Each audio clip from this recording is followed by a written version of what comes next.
that if I just journeyed, I could have the profound experience that I wanted, and I had to break the rule to do it. And I'm so glad that I did, because it was a very significant journey for me in which I met with this dragon spirit guide who I had actually dreamed about the night before. And so I met this dragon for the first time in this journey. And my intention was to find my lost connection to joy. And what this dragon showed me is that I had been born without joy. I lost my joy soul part while I was in my mother's uterus. And so I should explain what soul loss is.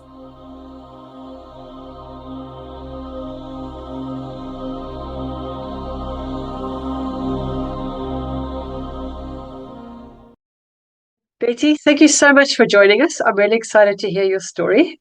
You are a shamanic healer. And yeah, I'd like to just dive right into everything about what it is you do. But before we do that, what got you started on this path? Well, first of all, thank you for having me on your podcast. And what got me on the path was basically that I spent most of my life from the age of 7 in despair for what humans are doing to the earth, and spent my life trying to figure out how I could make a difference. Um, I hit bottom in my life in 2015.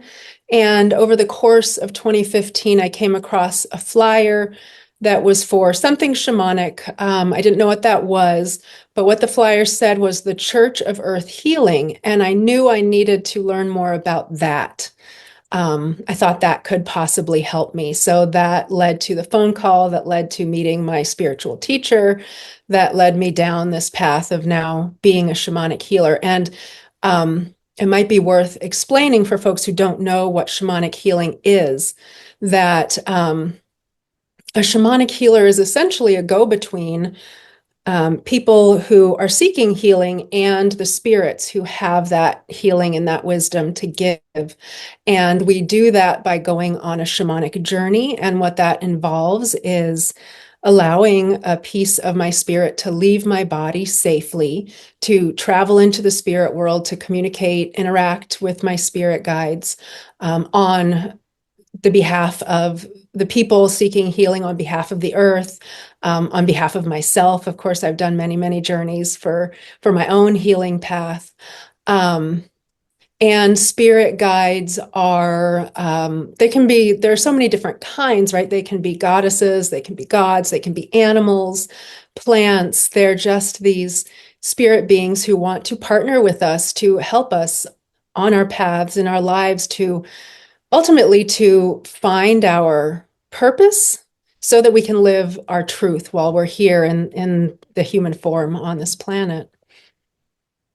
Wow, that's awesome.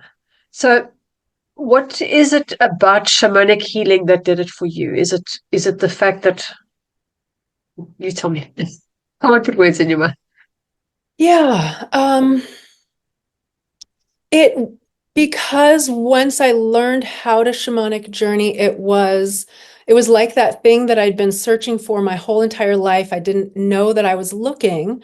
I had been raised Roman Catholic. I had rejected that.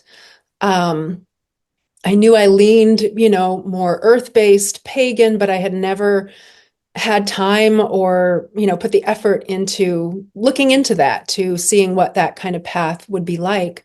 And when I learned to shamanic journey, it was just that aha, that this is for me. And then very early on in that path, maybe a couple months in, I had a very significant shamanic journey that essentially showed me that a huge part of my purpose in this life is is the shamanic path to healing. I didn't yet know at that moment that that meant, oh, I would become a shamanic healer. I just knew that I needed to move continue forward on this path, learn as much, make my life as built around this spiritual path as I possibly could. Yeah. So how do you go on the journey? What is the process? Mm, well, the very first most important thing is to ground and center and shield.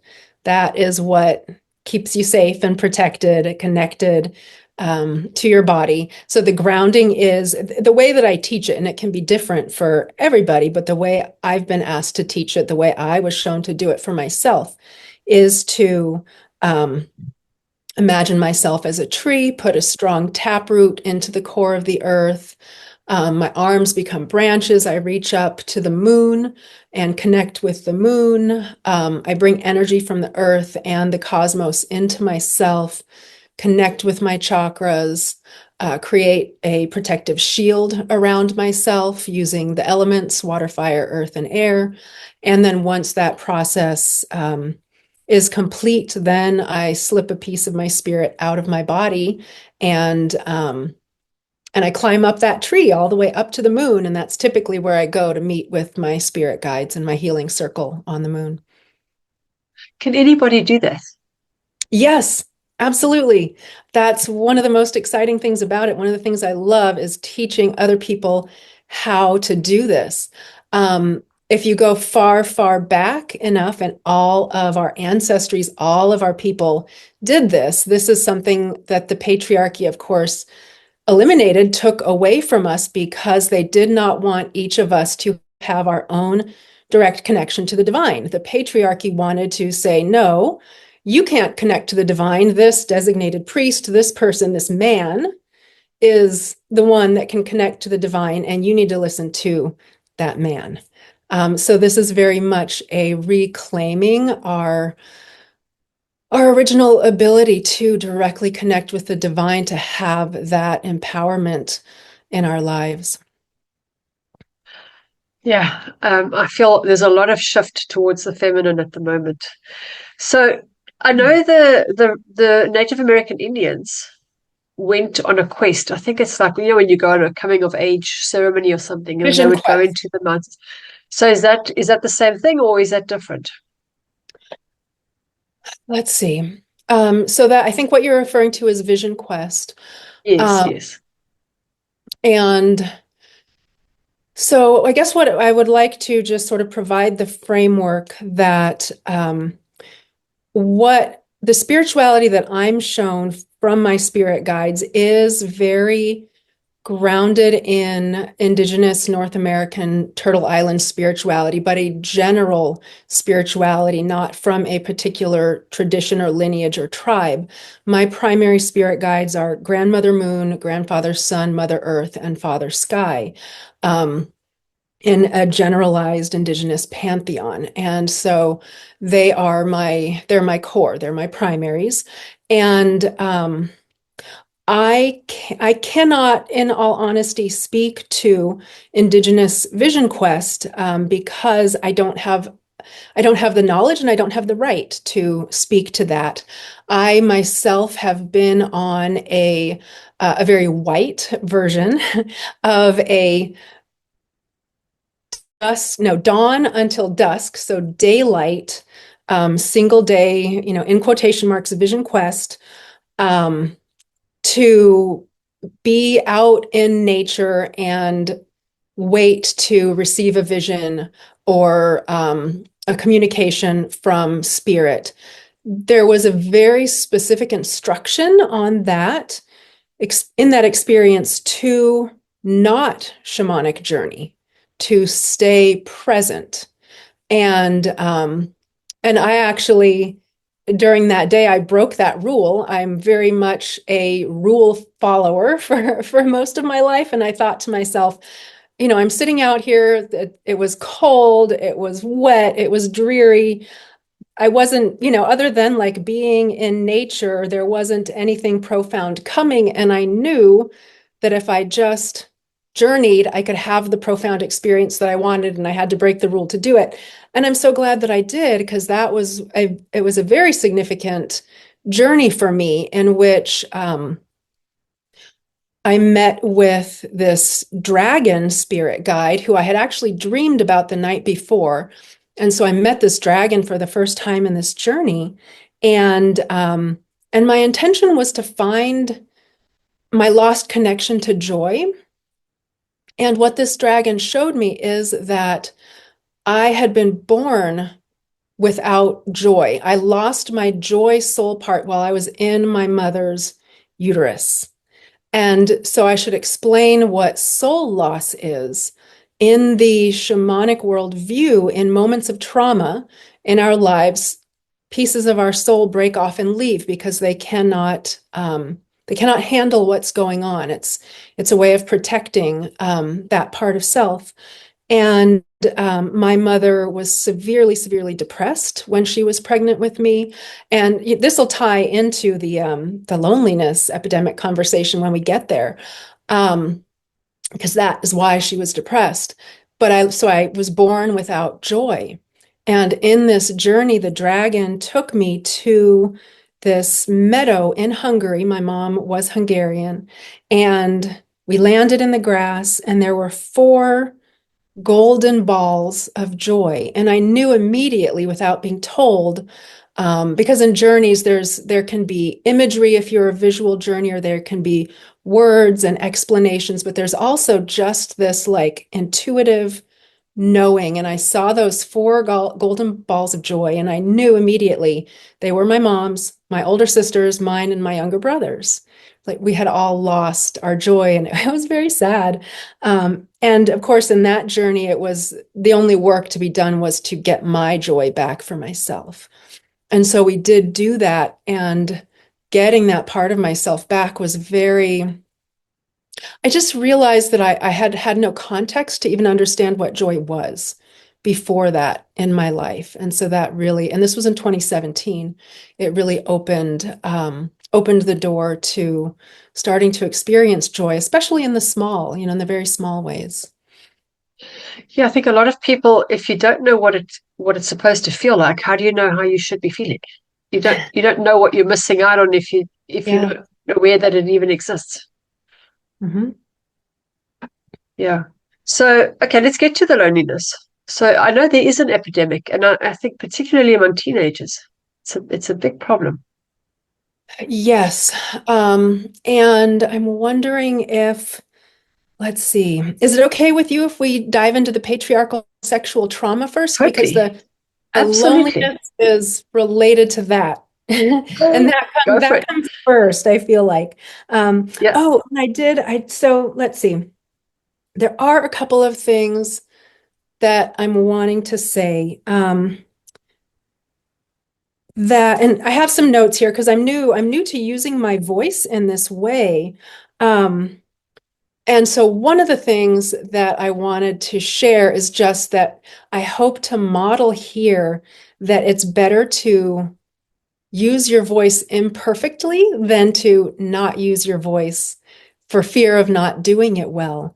And I love that quote, speak your mind even if your voice shakes. I have to look the name Maggie Kuhn, an American woman, is the one who came up with that line. And it's so important to me in my journey. So much of my journey is about reclaiming voice and reclaiming it from the patriarchy. Um, and so in order to um, I just want to position myself. So I'm speaking as a white American woman who grew up in the middle class, America as this patriarchal, capitalist, hegemonic society. And all of those are, I'm calling it all really patriarchal sexual trauma. And I'm also and I'll define that in a moment. I'm also wanting to say that I'm a newly queer. In 2023, I realized I'm bisexual, and so I'm now a member of the queer community and becoming much more and more aware of the harm of the binary, the masculine and the feminine, and that those are the two options that exist for us because there are so many people that exist in between that binary. And that binary is a patriarchal sexual trauma that has been imposed on all of us as well. And so I'm just wanting to speak to that binary, but then say that as the white woman that I am, I'm speaking from my experience. So it is necessarily a gendered conversation. So when I say patriarchal sexual trauma, can you tell me like what comes up for you when I say that? What do you think of? Well, we've been, we married off.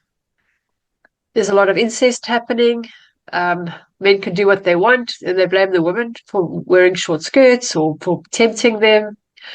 If a woman sleeps around at a young age, she's loose or whatever the word is. If a man does, then he's a hero. Um, we can carry on. Yeah. Yes. All of those things. Um, so I think more immediately our brains go to rape when we hear the word patriarchal sexual trauma. And yes, of course, that is. But I'm here to really expose that. And so rape is trauma with a capital T, like that's in the trauma lingo, right?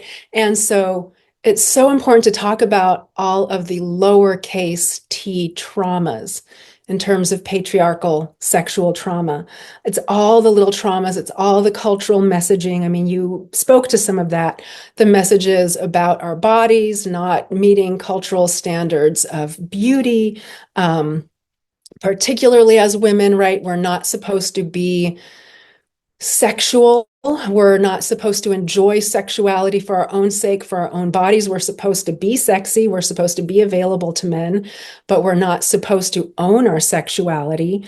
Um, it's just this conglomeration of patriarchal messaging um, that comes down to, who am I allowed to be in the world? Am I allowed to have a voice in the world? Am I allowed to make a difference in the world? And so many of us, and not just women, right? This is not just women that are impacted. Men are absolutely negatively impacted by the patriarchy. But again, I'm speaking as a woman. And so I wanted to share a bit of a story about myself. Um, when I was the mother of a newborn, this is in 2012, a newborn and a 3-year-old. We had landed in New York State. Family helped us buy 105 acres to turn into a farm-based intentional community, to be this model of sustainability, a place where people would come together to create a way of life that could withstand the collapse of the systems that we rely upon for our lives that are destroying the earth. Um, but I found myself not being able to participate in this big dream because I was a boob, a breast in the kitchen. All I could manage at that time was nursing, breastfeeding. I don't really like the word nursing, breastfeeding the baby, taking care of the 3-year-old, cooking food, sometimes getting the dishes washed. And that's where I was. And I was alone. And that is patriarchal sexual trauma, what puts us as women alone into the kitchen, right, with the babies, with the children, with the caretaking, with the feeding of the husband. And we're supposed to do that in community with other women, right? And so I think of myself as a voice of the ancestors. I'm constantly yearning for our long ago tribal past when, as women, as a society, we did all of that work together in community, in friendship, with so much support. Um, and now we're so alone, right? And that links into the loneliness epidemic. Um, yeah. And so I also wanted to share a very specific healing experience that I had with the goddess Kuan Yin when when I was even made aware of this patriarchal sexual trauma being embedded like in every cell of my body is how I put it. I really didn't know. I really wasn't aware that that is what had happened to me, right? I was just living my life pretty privileged, white, middle class. I own land for that reason. I just was not fully aware of how impacted my life and my voice was. And even in my early 20s, when I was in graduate school, I remember having a conversation with a group of undergraduates who were activists, and they were talking about feminism. And someone asked me if I considered myself a feminist. And at that moment, I didn't. Right. I was in my early 20s. I was in a PhD program because I have all this privilege. I was looking at, global food systems and how poisonous and the genetic modification and all of these things, but I hadn't yet turned the lens on what the patriarchy does to women. I was looking at what the patriarchy does to the food that we eat and the labor relations and all of that within it. So, let's see, this was early 2023. I'm pretty sure this was in early 2023, so very early last year. I had been reading a book by the activist Starhawk. She's a pagan activist and writer. The book was called Truth or Dare. And in that book, she uses these words, self-judge, self-hater. Like she's talking about this part of our personality that judges and hates ourselves.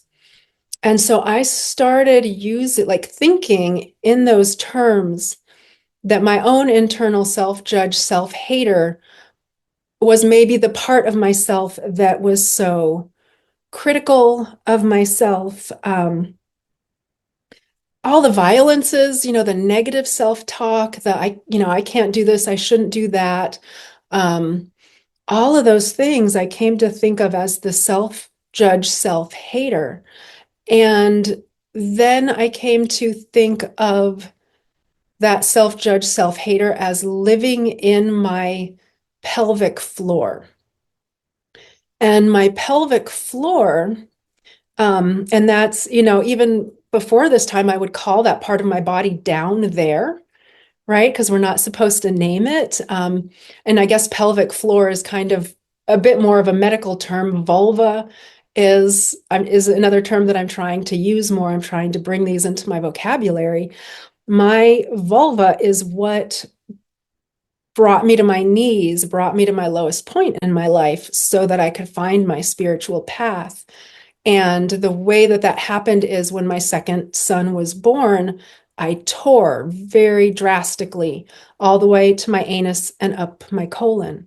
And so even though he was born at home, we had to go to the hospital to get me sewn up.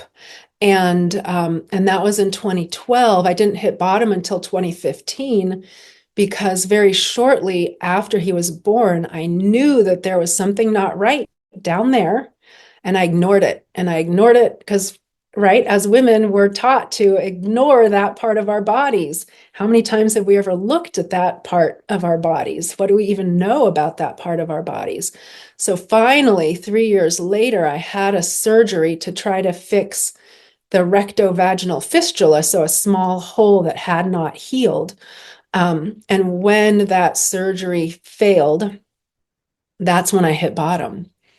That's when I knew that, I was going to live the rest of my life with this rectovaginal fistula. It's a lucky positioning. It's easy to take care of, but it's also not quite, how I wanted to spend the rest of my life in this physical body. So that is what brought me to hit bottom.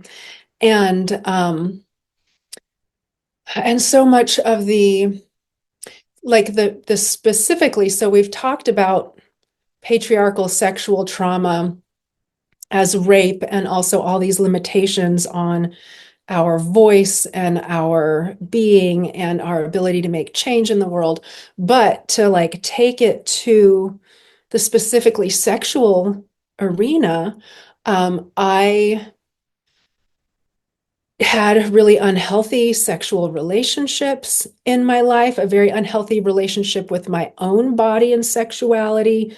I think, well, definitely starting with as a girl who discovered my clitoris and that feeling of pleasure and just knowing in whatever way it filters into us from the patriarchal air, knowing that that was bad.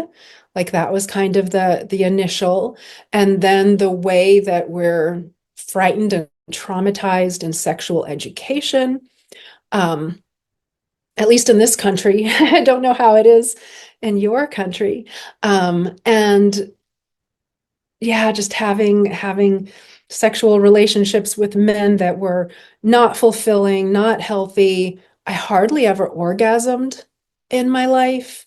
And then I was fortunate to marry a man, a very good man who wanted to have conversations about how could sex be more pleasurable for me. And I absolutely could not have those conversations. I could not talk about it. And that's all that patriarchal sexual trauma, all that conditioning. Um, and so I started to talk about this journey, the self-judge, self-hater. So I went on a shamanic journey for myself, healing for myself, to meet that self-judge, self-hater. That's kind of all these things that I've talked about, right, are maybe a part of that, is what I'm thinking.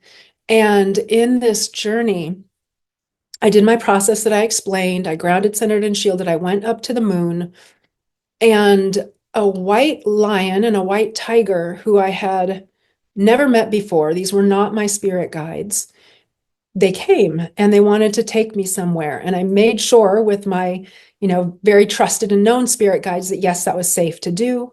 I went with this lion and tiger. They took me to a place I go to often, the pool of the goddesses and gods. I go there for healing work for other people, for myself often. And that felt good and comfortable and familiar. So we arrived there and I just posed the question to the lion and the tiger, to the space, can I meet this self-judge, self-hater within myself that I think lives in my pelvic floor vulva area? And immediately there was a giant penis in front of me. And I mean, I didn't know what to expect, but I definitely did not expect that. And so I was taken aback and I thought, okay, that must have something to do with the patriarchy. Not what I expected, but let's go with it. Um, let's see what I can learn. And so I ended up asking this giant penis, what do you want? Um, and it said, I want to dominate and control you and punish you when you are bad. And so again, this was a moment, like that's exactly what it said. It didn't explain it any further, but I knew intuitively, like I explained before, um, when you are bad meant when I orgasm. It wants to dominate and control me and punish me when I am bad, right? When I experience pleasure in my own female body. Yeah. And I asked it again, what do you want? And it said, I want to tear you apart when you don't listen and keep the disgusting things inside. And again, I knew intuitively the disgusting things were the babies that I had given birth to and poop. And and then I asked this giant penis self-judge, self-hater, what do you need from me to feel loved? Hoping that by feeding it love, there could be some healing and some transformation for it, and it could be gentler and kinder to me because, like I just shared, it did tear me apart, right? It tore me severely when I didn't listen and keep the disgusting things inside. When I gave birth to that baby, it tore me apart. And so how it answered that question was heartbreaking. What do you need from me to feel loved? It said, I need compassion for my wretchedness. And so then in that moment, the white lion and white tiger, they had been standing a little bit behind me. And then they stepped forward and an incredible surge of energy moved threw me through them towards this giant penis. And it very, very quickly transformed, healed, and I felt the energy of it, the healed energy of it going back into my pelvic floor. It was very fast. It was a very powerful energy. And after the energy had gone back into myself, I realized that the goddess Kuan Yin had been standing behind me. I had never met with her before. I had never worked with her before in my life. And so to realize that, she, the goddess of compassion, is the one who had brought that compassion for the wretchedness and caused that incredible healing, was very, very moving, very transformative. And she subsequently taught me, not in this journey, but in a different journey, that the strength of her compassion is in her ability to totally and completely understand the person or thing that she's healing. In this case, to completely and totally understand that giant penis, self-judge, self-hater, patriarchal sexual trauma, that, that entity, that energy that had been in every cell of my body, my whole life, right? You know what's amazing is you said that you were always good and you didn't break the rules. So it's like a form of self-punishment. You think it because it doesn't matter how good you are, you'll never be good enough. Yes. You'll Yeah. never be loved unless you allow yourself to love. But I love that because you know what also comes up a lot is compassion. Mm-hmm. Compassion for people. It's not necessarily empathy. It's just having a heart and allowing it to Mm-hmm. be. Yeah. Wow, that was pretty intense. So, and now how are you? How has your life changed from that time to now? Oh gosh. It has changed so much. Um, and so let's see, to my next interaction in a journey with Kuan Yin, we retrieved a lost soul part from the moment of my birth. Um, I was born, my mother was in such depression and fear that I was born in like a literal wash of fear. And in being birthed that way, I lost a part of my soul that, didn't want to come into the world in fear. My life was stamped with fear. Um, my whole life, fear had been my starting point, my go-to, had kept me very, very small. And so the next healing journey that I had with Kuan Yin, we healed that soul part, and I actually gave birth to that soul part in the journey in an orgasmic rush of ecstasy, like where I actually had an orgasm in my physical body.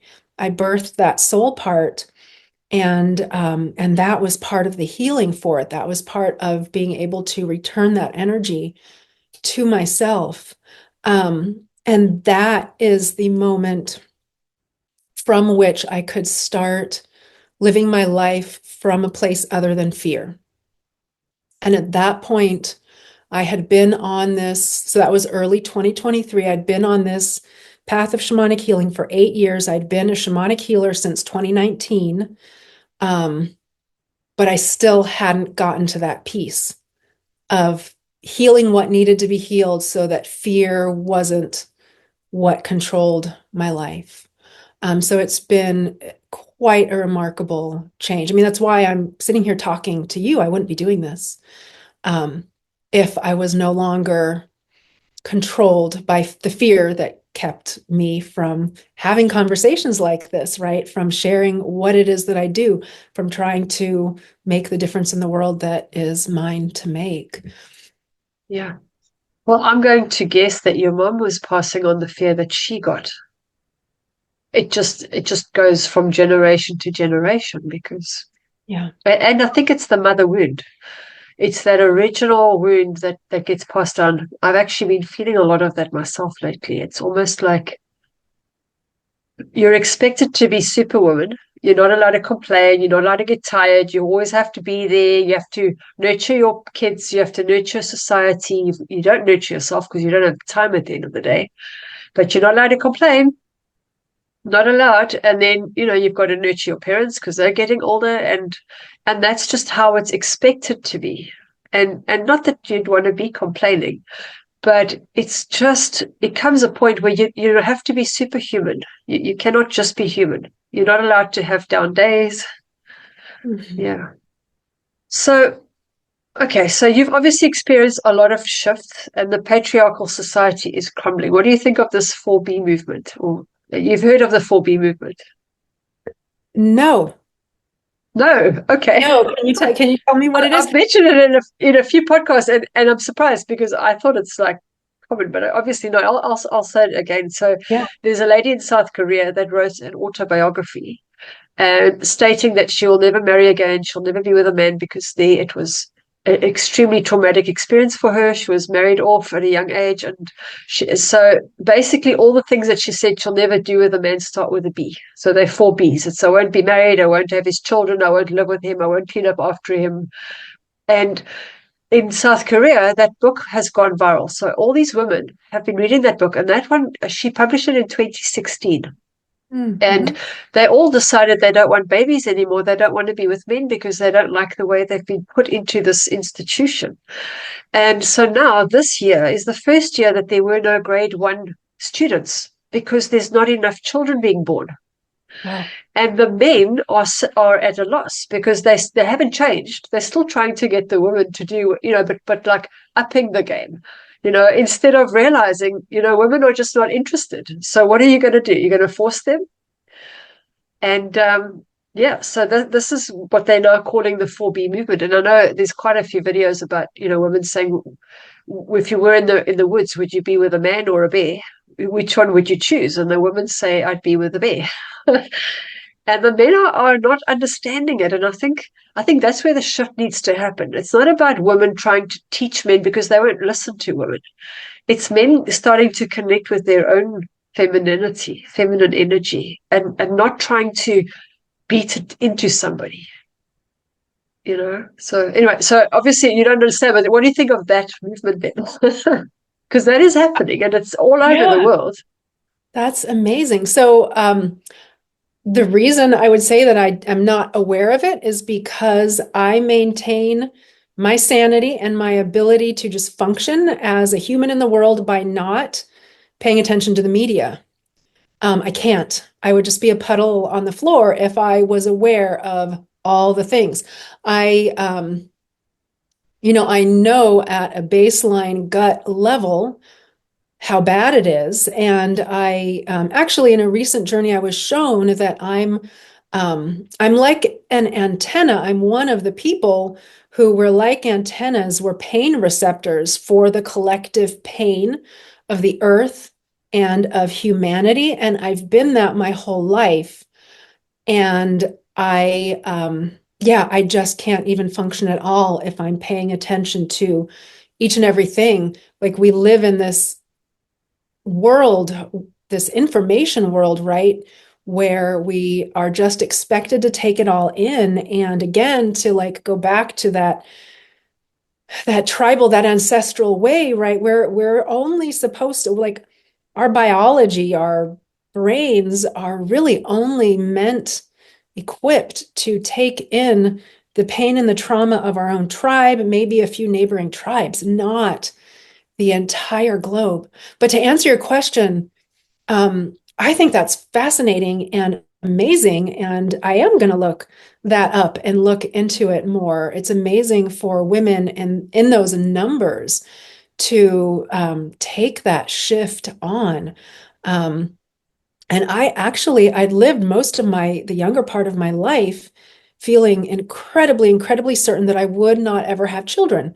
I would not bring other souls onto this planet to live in this deteriorating chaos. Like, what world, right, are we giving to our children? And I ended up having two boys by choice because I came to believe that if I raised children in the right way, they could be a part of the solution instead of part of the problem. And to me, the right way would have been raising them in that intentional community that I wanted to create, like essentially in the tribe, in the village, without screens, with survival skills. Um, and none of that happened, right? For my life, for my kids' lives. So yeah, they live with the screens and all of the information. And their dad, Well, who I still live with, is he's a newsaholic like that. He's aware. He's aware of all of it. Um, and he tells me the broad brushstrokes, even if I don't want to know. well, like I say, you can't take it all on because, and a lot of it is not yours anyway. Mhm. People have all chosen their role and where they want to be. But that's what I mean. It's like that uprising came out of an experience that others shared with her. And Yeah. it's just grown. It's like a grassroots movement. It hasn't been something that people have shoved down anyone's throat. It's not something you'll hear on CNN or whatever. It's something that's taken place, and the men don't know what to do with it. Some places it hasn't changed at all. But I see a big shift. I feel it. Um, Also, women are just tired of being told how to live and what to do and where to be. They'd rather just say, "I'd rather have a cat." Leave me alone. Yeah, yes. The only problem is when we run out of cats. What do you do then? Mm. But anyway, so what is the earth telling you? What have messages have you received? Have you received for what's coming that people can be kind of just keep a lookout for?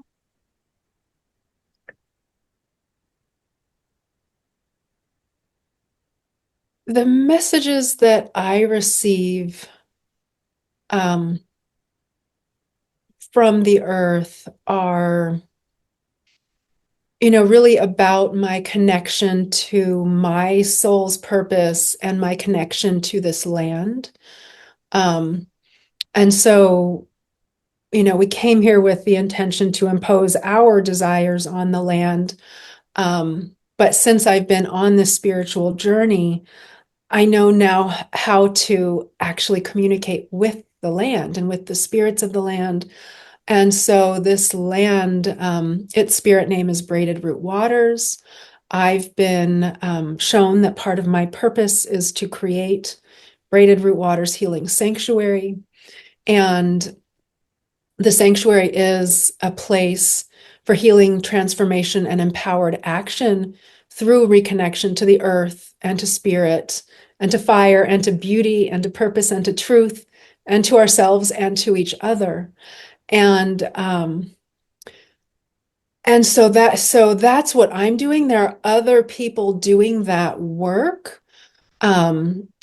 similarly but differently. There are so many people in connection with land, in connection with the communities that they're forming, that are trying to bring us back to our spiritual roots that the patriarchy eliminated, right? The earth-based, the goddess-centered ways of being spiritual and worshiping and being in community together and in partnership with the earth.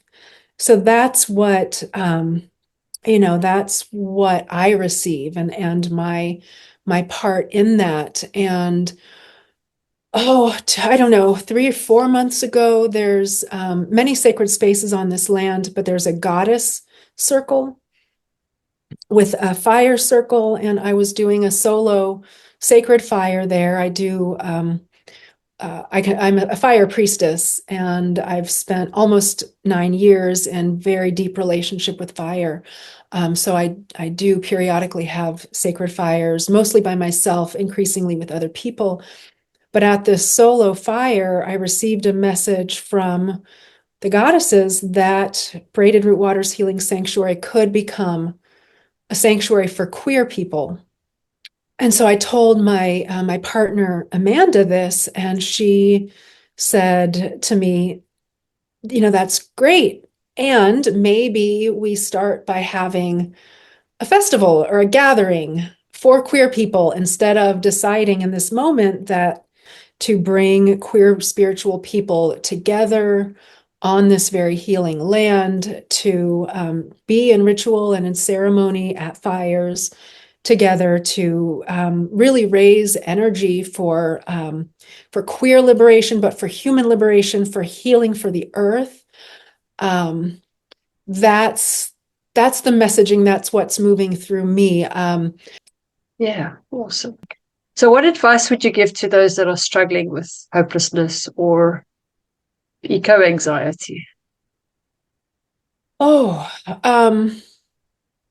learn how to shamanic journey. I mean, really, for me, I had tried so many things. I'd done the therapy, I'd done the antidepressants, I'd done the yoga, I'd done um, tried to meditate. I can't make my brain stop thinking. I can't really meditate. None of that, none of that worked. It was learning to shamanic journey, having my own direct connection to the divine, because that really answers that existential question of, what happens to me when this body is done, right? We're supposed to, if we're Christian or whatever, we're supposed to just trust what we're told by the people who are the go-betweens, the divine and us.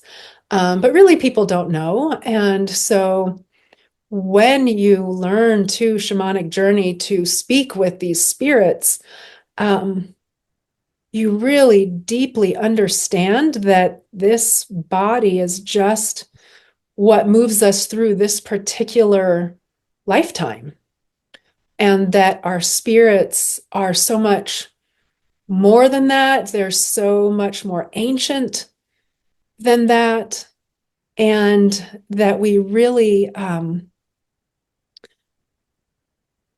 we don't we don't ultimately die, right? When the flesh is done, we're not done. And what's coming to mind is to share um, an experience. So I facilitate a wailing circle, and a wailing circle is a reclaiming of our ancestral ways of coming together in community to express our despair, our grief, our sadness, all of the hard, heavy emotions in sound, voice, body movement, pounding on pillows.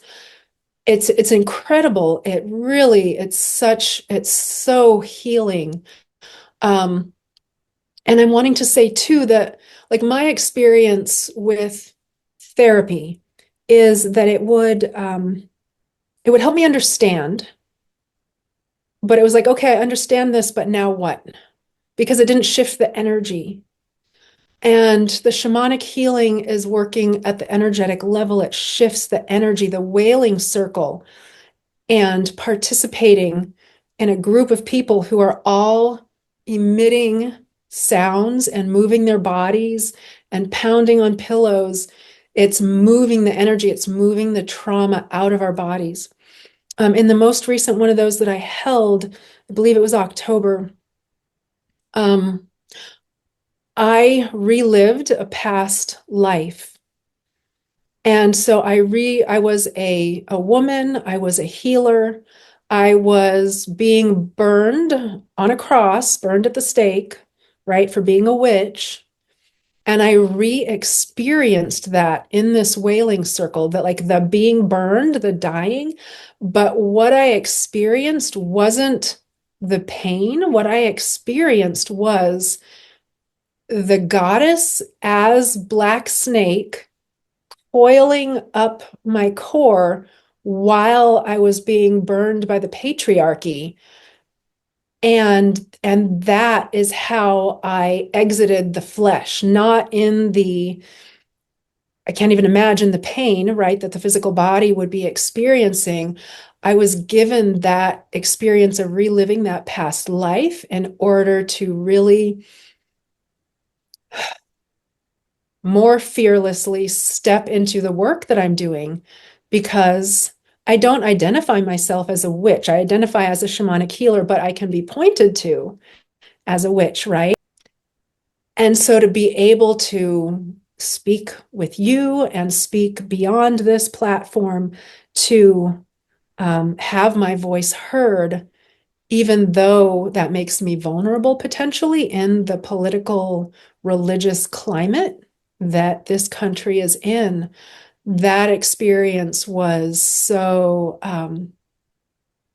empowering to experience that, to know that even if we relive those times in modern times, um, the goddess, the spirit's great mother, right, creator is protecting her children.